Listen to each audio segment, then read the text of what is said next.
Trunking, tray, basket, conduit. There's a whole host of containment needed in this project to get all of the cables from where they start to where they need to finish. So in today's episode, we're going through all of the different containment that we're putting in, showing you some tips and tricks and how we're going to get all of the cables to the various locations. Make sure you like and subscribe, and let's get into it.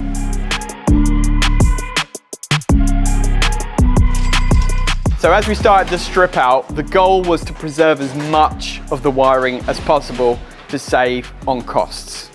However, as the project progressed, we realized that there wasn't as much that was salvageable as we thought. So we've ended up ripping out pretty much everything, and now we've got to start from scratch. I at least wanted to preserve this galvanized trunking was already in place and it looked like it was pretty decent on the surface, but as we dug in, we found things like this. They'd hacked out the back of the trunking to be able to go around steel beams, and it's a little bit lazy. Rather than setting over the steel beams, they literally cut the back out. You can see all of these burrs, it's super sharp. The IP rating of the trunking is not preserved, and so it's non-compliant, and we've had to rip it out, which means even more containment has to go in and even more new wiring has to go in. So somebody showed up and asked us if they could take our scrap metal off our hands. Now normally when this happens, alarm bells start ringing and we'd say no, but actually it's quite handy to be able to get rid of all of this ferrous metal. But then they've not turned up to take it away, and I've actually phoned multiple scrap merchants and nobody seems to be interested in ferrous metal anymore. Apparently it's only worth £40 a tonne now, whereas this time last year it was worth £120 a tonne and people were searching for it more actively.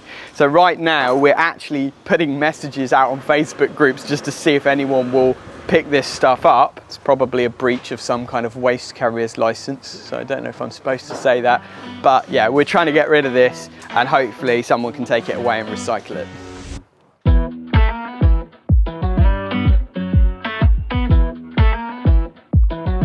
Right, so now I just need to know how many sections until I start to swing it.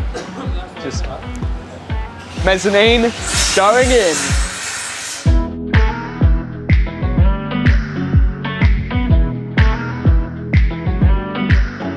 CF love excessive packaging. Look at that, ridiculous. Oh my goodness, look at that.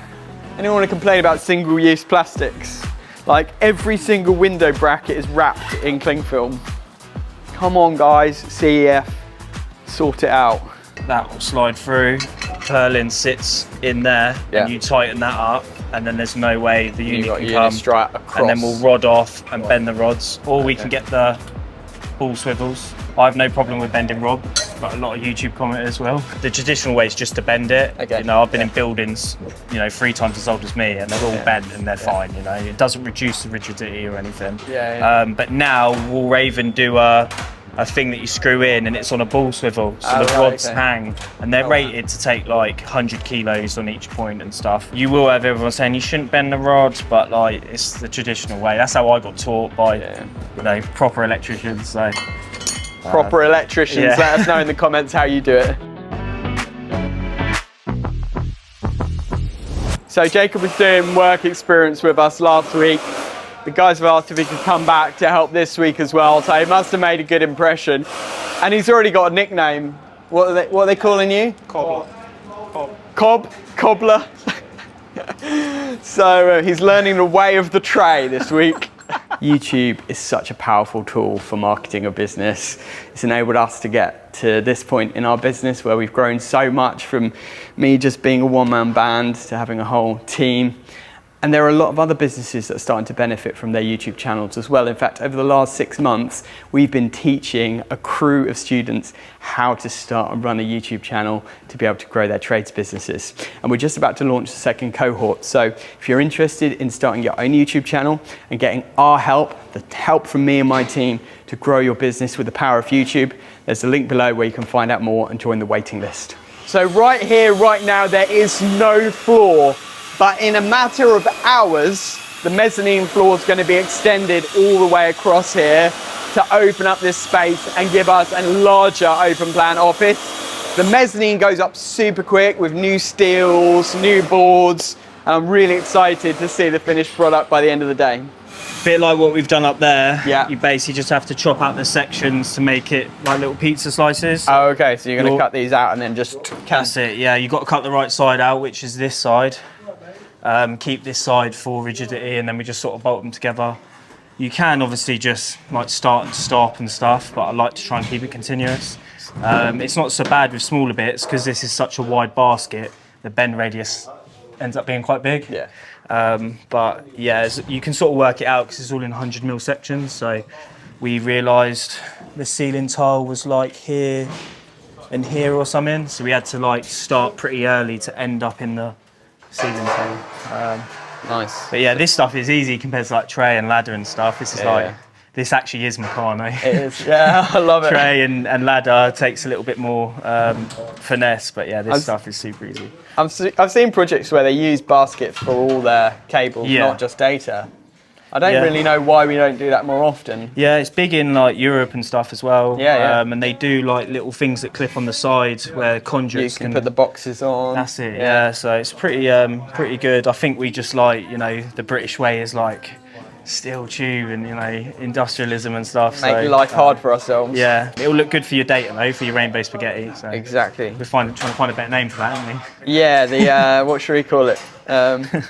Yeah, let us know in the comments what we should call the mixture of coloured cables. So we're going to have different colours for all of the different data cables. So one for CCTV, one for Wi-Fi, one for data points, one for security. Like all of the different types of wiring we're going to have in different colours, so it's all colour coded. We don't want to call it rainbow spaghetti, we're going to call it something different. Yeah, last full length, yeah, so that weld's popped on all of them. Man. So the other element that you guys haven't seen yet is the current storage setup. We showed you our current office setup in the intro video to this project, but we've actually got a couple of shipping containers that we've been using for storage for the past couple of years, just to store excess materials and big tools that we don't use very often. And I got to go over here now to pick up a welder. The basket's a little bit poor quality by the looks of it, and the sides have just clipped off as they were cutting it, so I'm going to need to do a little bit of welding, and luckily I've got a welder in the container. So these are our current stores, and it's all got a little bit out of control because it's ended up being a bit of a dumping ground for leftover materials on jobs, and because it's so small there's just not really enough room to swing a cat or organise things properly. So the idea is we're going to use a lot of this racking here. We're going to move it to the unit and then expand it and have a lot more racking and have everything properly organised on different shelves, ideally barcoded and things like that, so we can scan it in and out of some kind of stock tracking management system.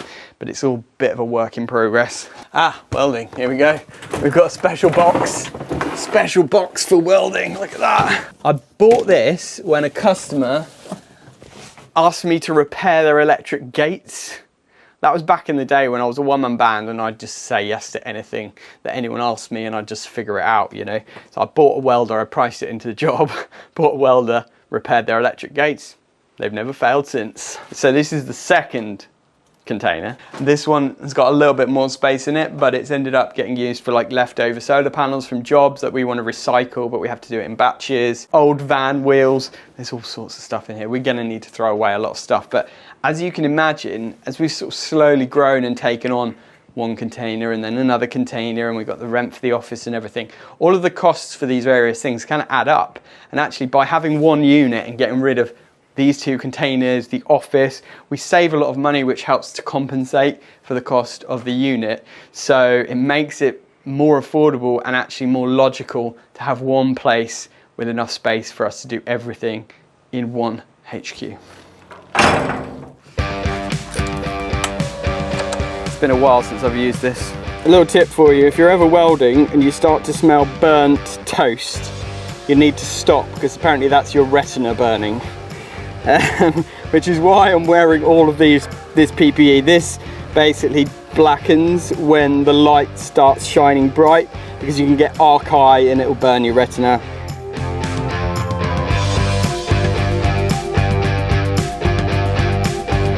I know all the welders are going to hate on me in the comments, and I appreciate you to be honest, because this is probably the worst welding that's ever been filmed on YouTube. But it's done the trick, and with a little bit of filing and polishing, I think it will be passable enough for us to continue. The welds haven't broken yet, that's the main thing. Fancy a bit of welding? Yeah. Might be the alternative option if this doesn't go well. Yeah. I've given it what I can. You guys can finish. I think you've done a good job, Jordan. Well, thank you. Yeah, we'll just get in the ceiling where no one can see it, mate. Yeah. Here's one we made earlier on Art Attack. And that, kids, is why you don't cut basket with a recip saw. Now I can put the welding kit away again for the next 5 years. So Cobb went through a bit of tube, a bit of 20mm gal tube with a multi-tool. Blame Jordan for that one. Destroyed the blade as well. There's nothing left of it. It made a horrible racket as well, and you're like highly likely to hurt yourself. A multi-tool is like the worst tool. I think that would be bottom of my If list. I think I'm ever going to die to a power tool, it's a multi-tool. Wow, check it out. That's going fast. Amazing. Check it out. Pictures are extra. That's it, yeah. Oh, you get your good side. No paps, no paps. I don't know, I think we'll struggle. Outrageous. Oh wow, look at this. It's really happening now. You know what? They've not left me a wall to rip down. I wanted to rip a wall down myself, but they've already done it. I just wanted to give a little shout out to our team because I feel a little bit bad for them all. The reason is everyone would love to be stuck in and working here. It's such an exciting moment for us, this project, and you know, originally I was hoping that we could kind of get all of our crew of electricians in here doing the electrical work and even just get the general team helping out with cleanup and demo and stuff like that. But we've realized that because we've got so many projects booked in, we can't just like cancel jobs for customers or pull our team off the paid work in order to do this. So it's one of those things where like it's going to move on quickly, and we're trying to get everyone over here on a Friday afternoon just to see the updates. Sharing internal updates for the team so that everyone can see what's going on. But yeah, it's a little bit sad for some of the team members who'd love to just be in here sort of grafting and helping with the project, but they can't be because they're out earning the money to help pay for it all.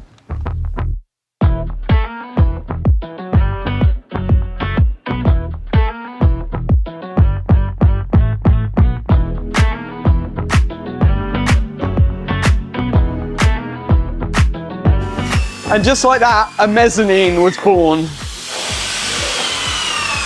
Have you ever seen a rubber hammer that big before? That is an absolute beast.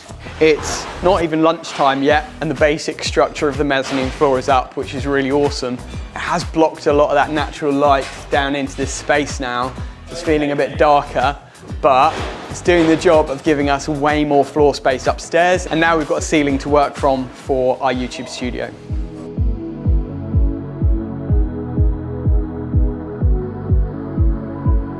The data hub of the building is going to be here, so our network rack is going to be here.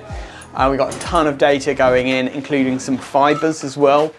So all of that is going to drop off of this basket basically, and then through like a nice brush plate in the ceiling, straight into the top of the rack, or drop behind and then have a little bit of a service loop so that we can move the cabinet around if needed, and we got a little bit of a play on the cables. And that's going to take all of our data, our fibres, our CCTV, our access controls, basically all of the brain work that happens throughout the building is going to go through this.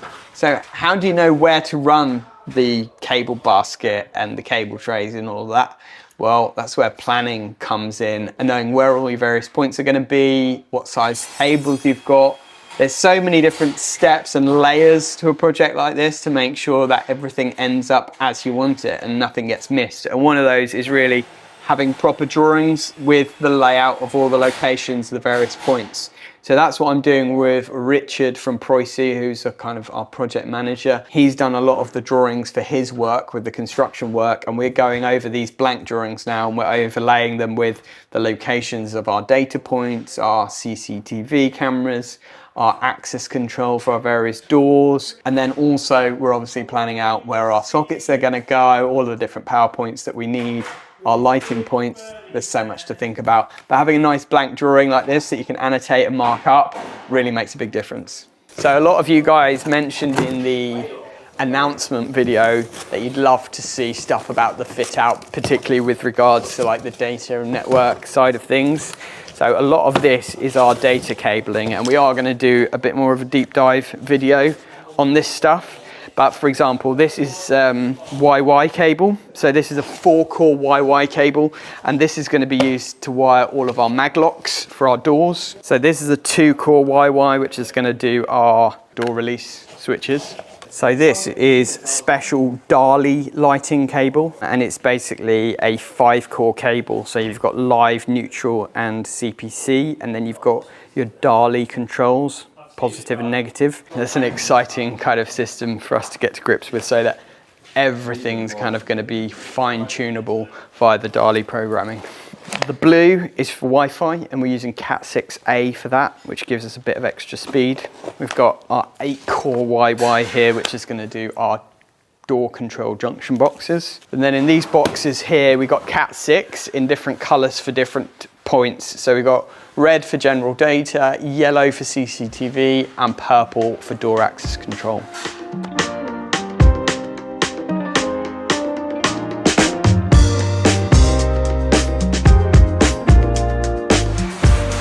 What a legend. Thank you. No worries. This is pure artisan coffee, right? There's a coffee place right nearby. Obviously, like, he's shaking it around a little bit, but that would have been a beautiful heart shape on the top of that. Looking really good actually downstairs. Yeah, his artwork was still very much intact. Love a good flat white, and that was just what I needed, so thank you, Mike. Mez is looking good.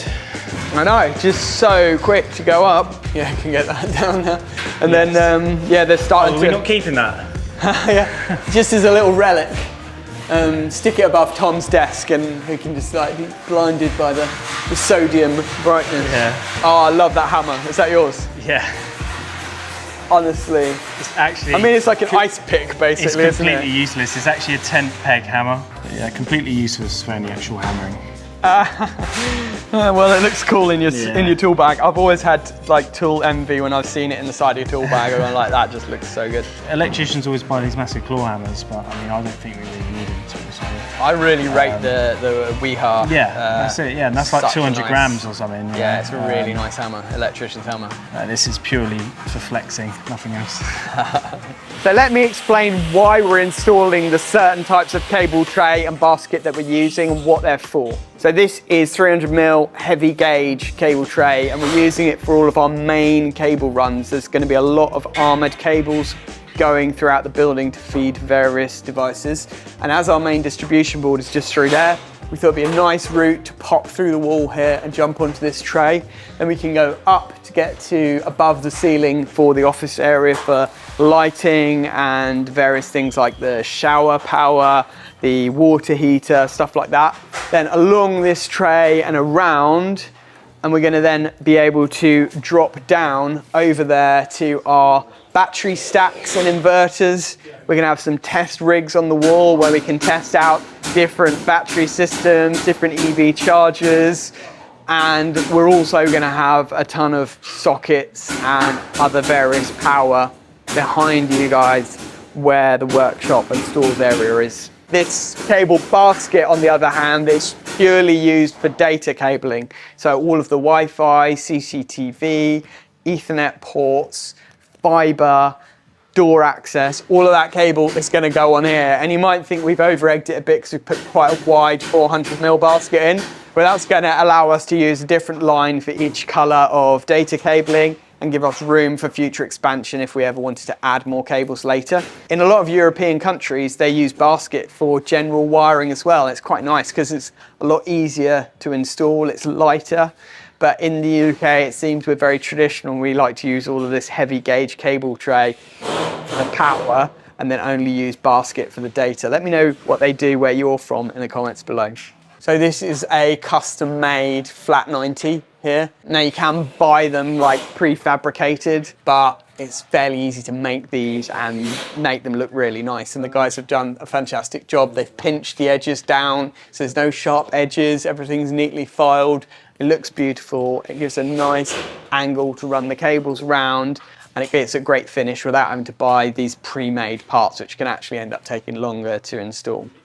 For the basket, we're using these fast fix hangers, and that just enables really quick and easy installation. You literally drop it down, click it to one side, and it holds the basket in place. And then with a bit of uni-strut, a couple of square washers, and a bit of threaded rod, it enables these to be quickly and easily installed. It looks neat and it's super solid.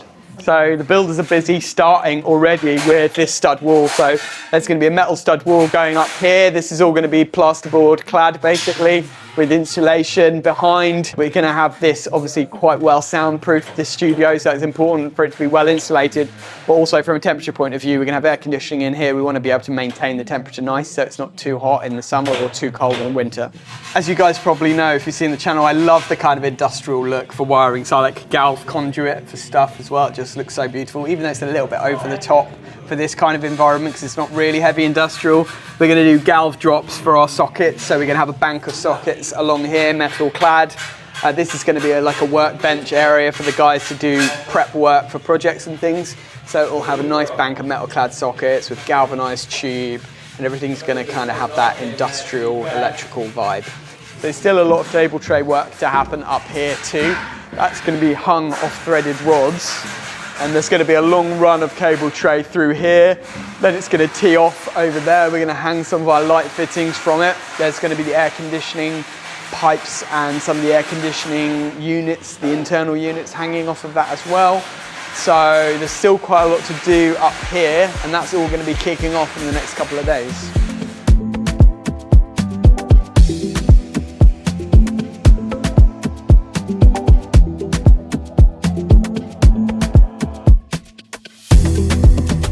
So because this was a carpenter's workshop, there's obviously sawdust everywhere. You can see here there's like a real thick layer up here because this has never been able to be accessed for cleaning before. So I've got out the big guns today with the Hilton vac. It's a HEPA filter vac with a Bluetooth button that I can turn it on and off, and a backpack. And I'm just going to go in and start getting rid of as much of this dust as I can.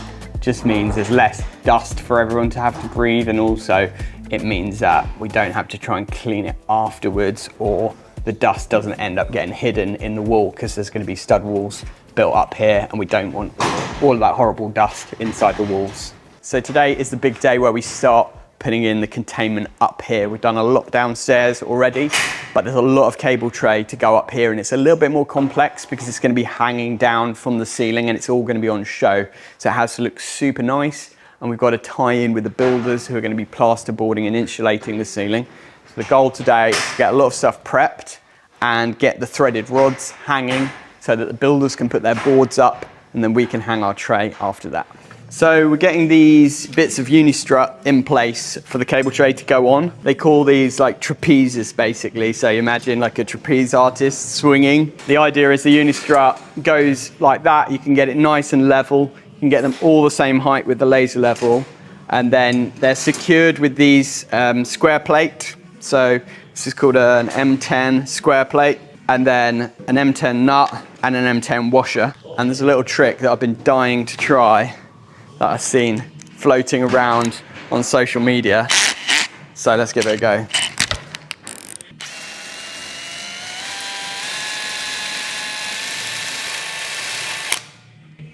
It's pretty good, to be fair.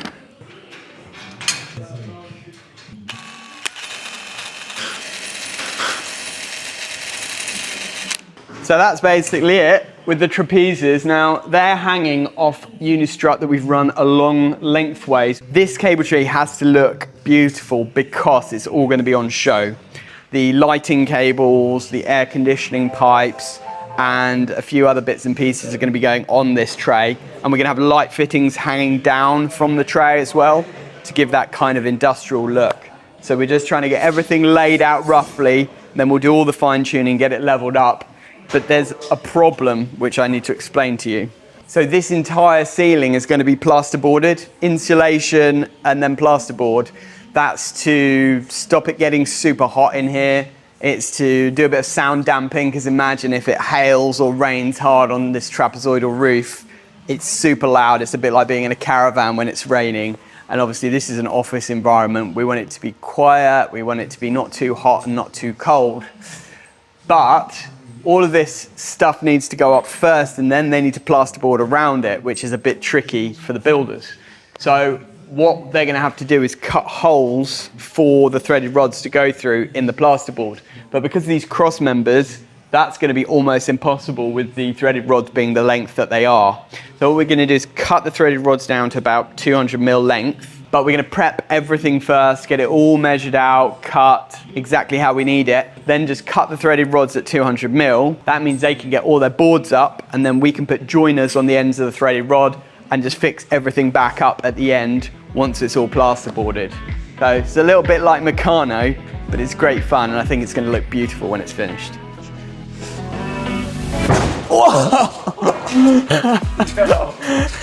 Okay, it's strong enough.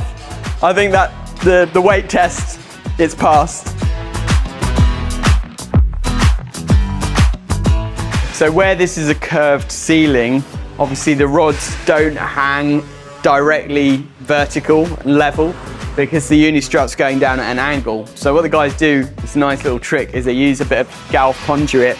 They slide it over the threaded rod and then use that to bend the threaded rod level so it's hanging exactly vertical, ready to put the unistrut on. Containment chaos complete. Now we're on to cabling. So like and subscribe for the next video in the series where we show you all of the crazy cables that we're going to be running into this building. But either way, thanks for watching and we'll see you soon.